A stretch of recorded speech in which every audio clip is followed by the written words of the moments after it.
Saya ni sakit gastrik dah memang lama dah Ustaz. Dah tak tahulah berapa tahun dah, saya pun tak boleh ingat dah.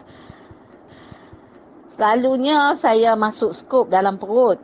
Bila dia masuk skop dalam perut, dia akan keluar bagi tahu, dia kata saya tak ada apa-apa. Lepas tu macam itulah saya ulang. Lepas 5 tahun saya masuk hospital. Lepas 5 tahun saya masuk hospital. Masuk keluar.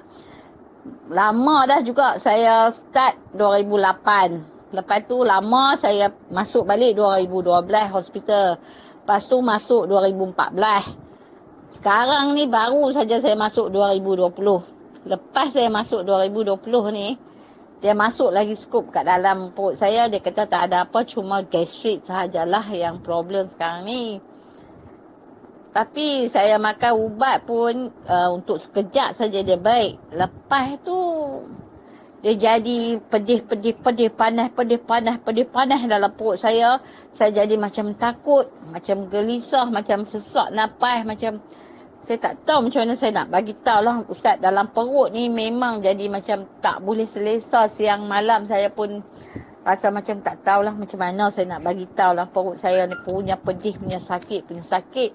Lepas dia sakit, dia naik sampai ke rengkung saya. Dia jadi macam tak selesa satu badan dalam rengkung, dalam saluran makanan saya ni kan, dalam tiub perut kita ni. Dia rasa macam ada benda sangkut. Sekarang hari ni yang jadi teruk gastrik saya macam ni. Saya duk rasa macam gastrik.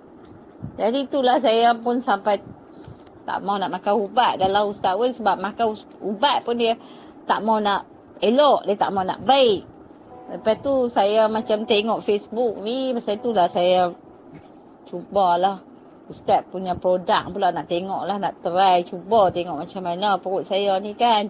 Tapi saya makan 2 hari 3 hari tu dia tak berapalah nak elok.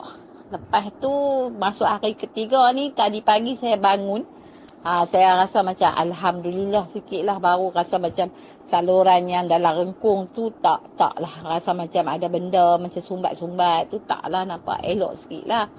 Tu sampai tengah hari saya masih continue ubat Ustaz tu, nampak elok lah. Saya makan pun nampak macam alhamdulillah sikit lah. Taklah rasa macam tak selesa dalam perut. Tapi maaf cakap lah, saya memang kentut lah. Selalunya saya cuma belahak. Saya belahak, panjang belahak. Kentut tak kentut langsung belahak. Tapi saya makan ubat Ustaz ni alhamdulillah dia macam kentut. Pagi saya memang saya pergi tandas tiap pagi, memang saya pergi tandas. Saya buang air besar semua elok. Saat ni saya makan cucuk dengan Nescafe. Lepas tu dia rasa macam panas dalam rengkung ni. Tapi taklah rasa macam gastrik dah. Nampak alhamdulillah lah. Makasihlah Ustaz kerana tolong saya.